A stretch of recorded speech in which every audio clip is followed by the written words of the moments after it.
Hello दोस्तों, कैसे हैं आप सब। एक बार फिर से आप सबका स्वागत करता हूं आपके अपने चैनल टूरूपीडिया हिंदी पर। आज हम आपको जिस देश के बारे में बताने जा रहे हैं वो देश टेक्नोलॉजी के मामले में जापान को टक्कर दे रहा है। एक ऐसा देश जिसने दुनिया में पहली बार किसी रोबोट को नौकरी पर रखा। इस देश को कैपिटल ऑफ प्लास्टिक सर्जरी भी कहा जाता है। ये एक छोटा सा देश है, लेकिन जीडीपी के मामले में दिन ब दिन मजबूती से ऊपर उठता जा रहा है।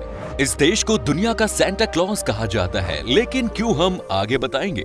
जी हाँ दोस्तों, आज हम बात कर रहे हैं एशिया के सबसे डेवलप्ड देश साउथ कोरिया की। तो फिर देर किस बात की, अपना सीट बेल्ट बांध लीजिए अच्छे से और निकलते हैं साउथ कोरिया के एक शानदार सफर पर। सबसे पहले बताते हैं कि साउथ कोरिया का ऑफिशियल नाम है रिपब्लिक ऑफ कोरिया। देश की कुल जनसंख्या 5 करोड़ के आसपास है।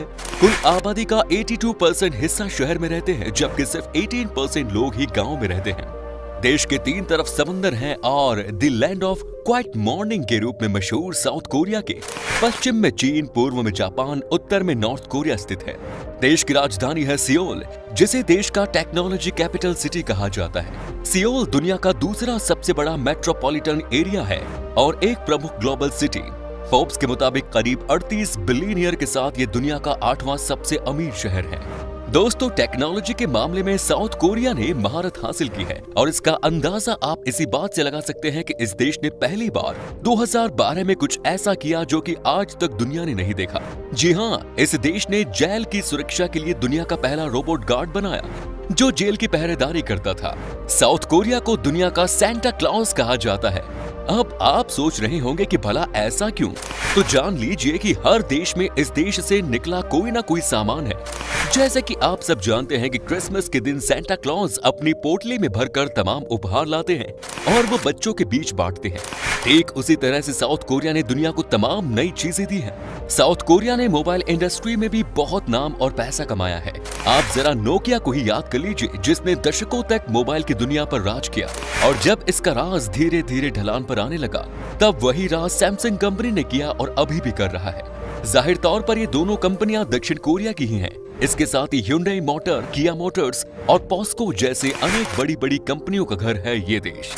दोस्तों, साउथ कोरिया में ब्लड ग्रुप पूछना आम बात है, क्योंकि यहाँ लोगों को लगता है कि कौन सा इंसान अच्छा है या कौन बुरा या कौन धोखेबाज। इसका फैसला ब्लड से ही होता है।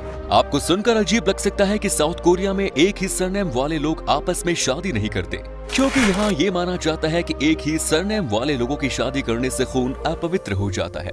साउथ कोरिया में उम्र को लेकर अलग ही हिसाब चलता है।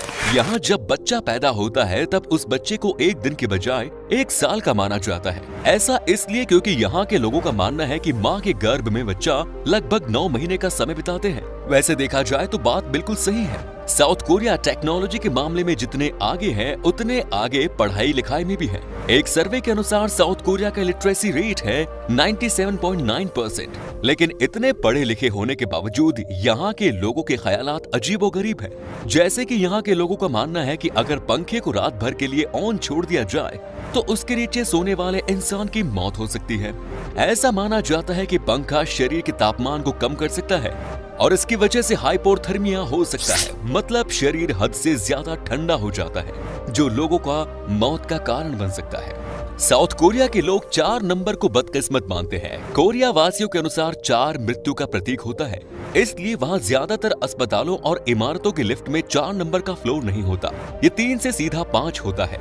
इसी तरह यहाँ के लोग लाल इंक से नहीं लिखते हैं, क्योंकि इसे भी यहाँ मौत से जोड़कर देखा जाता है। और तो और साउथ कोरिया देश के लोगों का मानना है कि अगर सपने में आपने सुअर को देख लिया तो समझिए कि आज बहुत जल्द ही कुछ अच्छी खबर हासिल करने वाले हैं। यहाँ सुअर का सपना देखने पर खुशियां मनाई जाती है।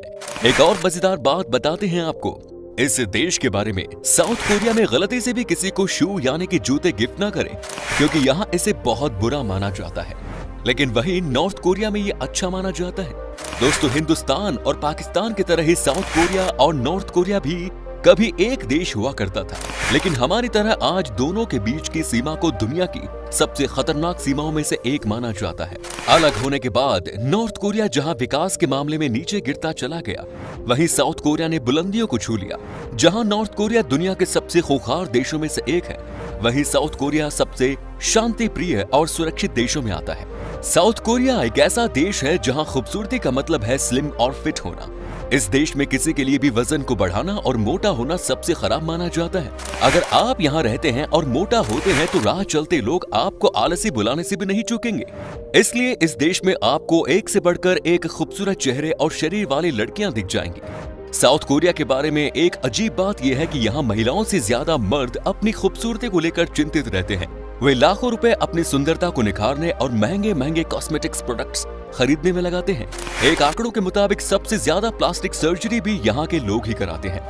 साउथ कोरिया ने आज जो मुकाम हासिल किया है वो सिर्फ इस देश के लोगों की कड़ी मेहनत की वजह से मुमकिन हो पाया है। यहाँ के हर एक नागरिक की तारीफ की काबिलियत है, क्योंकि वो लोग बहुत ज्यादा मेहनत करते हैं अपने देश को आगे बढ़ाने के लिए। यहाँ के स्टूडेंट सिर्फ 6 घंटे सोते हैं और बाकी समय वे लोग कुछ न कुछ नया करने की कोशिश करते रहते हैं। इनकी मेहनत वाकई में काबिले तारीफ है। साउथ कोरिया का सब कुछ अलग है, यहाँ तक सजा देने का तरीका भी। यहाँ अगर किसी अपराधी को जुर्म की सजा देनी होती है तो इसके लिए फिर से वही जुर्म उससे कराया जाता है। जैसे कि अगर किसी ने हत्या की है तो पुलिस उसे हथकड़ी पहनाकर उसी जगह ले जाएगी जहाँ वारदात हुई और उससे फिर से पूरा जुर्म करने को कहा जाता है। इसे और शर्मिंदगी भरा बनाने के लिए मीडिया वालों को भी बुलाया जाता है और वो तस्वीरें लेती हैं। साउथ कोरिया के लोग जो भी काम करते हैं उसे बड़ा चढ़ा कर करते हैं। ये पीने के मामले में भी ऐसे ही है। साउथ कोरिया की हर इंसान हर साल जर्मनी, यूएस, आयरलैंड, कनाडा और ऑस्ट्रेलिया की तुलना में अधिक शराब पीते हैं। यहाँ शराब के तौर पर सबसे ज्यादा सोजू नाम की एक ड्रिंक पी जाती है। सोजू में आमतौर पर लगभग 19% अल्कोहल होती है और आमतौर पर इसे यहाँ के लोग हर खाने के साथ पीते हैं। अगर हम बात करें साउथ कोरिया के ट्रेडिशनल फूड की तो एक ही नाम लिया जाएगा, वो है किमची। ये यहाँ का सबसे पसंदीदा खाना है। किमची के बाद यहाँ के लोग मीठे आलू को सबसे ज्यादा पसंद करते हैं और लगभग हर खाने के साथ मीठा आलू खाते हैं। साथ ही चिकन भी बड़े शौक से खाते हैं, पर कुछ लोगों को कुत्ते का मांस खाना भी पसंद है। दोस्तों, आपने जरूर के पॉप म्यूजिक के बारे में सुना होगा। क्या आपको संगीतकार साई का गाना गंगनम स्टाइल याद है, जो अपने आकर्षक गीतों और यूट्यूब पर खूब वायरल हुए? इसी गाने ने दुनिया को के पॉप से परिचित कराया। गंगनम स्टाइल इतना पॉपुलर था कि ये यूट्यूब पर 1 बिलियन बार देखे जाने वाला पहला गाना बना। दोस्तों, जैसे दुनिया के तमाम देशों में वैलेंटाइन डे को 14 फरवरी को प्यार का दिन कहा जाता है, वैसे ही साउथ कोरिया में ठीक 1 महीने बाद यानी कि 14 मार्च को व्हाइट डे मनाया जाता है। उस दिन लड़कियों को मिठाई दी जाती है। वहीं वैलेंटाइन डे को यहाँ लड़कों को चॉकलेट मिलते हैं। आपको तो पता ही है कि दुनिया भर में ज्यादातर लोगों के लिए क्रिसमस अपने घर लौटने और परिवार के साथ समय बिताने का समय है। दूसरी ओर न्यू ईयर्स ईव पर आमतौर पर एक पब, क्लब या हाउस पार्टी में दोस्तों के साथ वक्त बिताया जाता है और चारों तरफ पार्टी का माहौल होता है। बहुत से लोग इस समय के दौरान यात्रा से अपना समय निकालते हैं, लेकिन साउथ कोरिया इस मामले में अलग है। कोरियंस अपना क्रिसमस का दिन अपने स्पेशल वन के साथ मनाते हैं, वहीं न्यू ईयर अपने परिवार के साथ।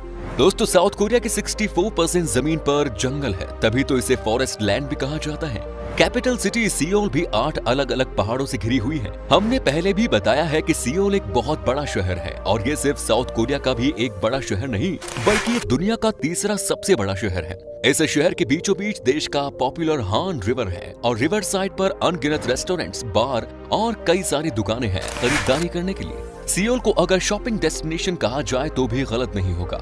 साउथ कोरिया में दरअसल सबके लिए कुछ न कुछ है, इस बात पर कोई दो राय नहीं कि सियोल संस्कृति, खरीदारी और लजीज पकवानों से भरा एक शानदार शहर है, जो इसे एक विशाल पर्यटन स्थल बनाता है।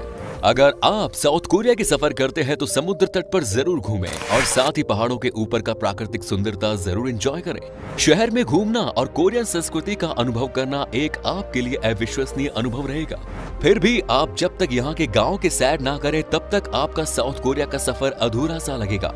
इसलिए आप जब भी साउथ कोरिया जाएं तो ये गाँव जरूर घूमिएगा। दोस्तों, अगर आप साउथ कोरिया घूमने की सोच रहे हैं तो कुछ जानकारियां आपको बता देते हैं कि आपको यहां आने के लिए वीजा की जरूरत होगी और आपके पास अगर सारी डॉक्यूमेंट्स मौजूद है तो आपको वीजा 5 से 8 दिन के अंदर मिल जाएगा। वहीं साउथ कोरिया की करेंसी है साउथ कोरियन वॉन, जो कि 0.063 इंडियन करेंसी के बराबर है। तो दोस्तों, ये था खूबसूरत शहर साउथ कोरिया। कैसा लगा हमें बताइए कमेंट्स में। क्या कभी आपने विजिट की है इस देश की, और अगर की है तो आपका एक्सपीरियंस कैसा रहा ये भी हमारे साथ शेयर जरूर करें। उम्मीद है आपको हमारा ये एपिसोड पसंद आया होगा। वीडियो को लाइक कीजिए और अपने दोस्तों और रिश्तेदारों के साथ इसे शेयर करना ना भूलिएगा। हमारे चैनल को भी सब्सक्राइब जरूर कर दीजिएगा। वीडियो को अंत तक देखने के लिए सभी का शुक्रिया। फिर मुलाकात होगी एक और नई वीडियो के साथ। धन्यवाद।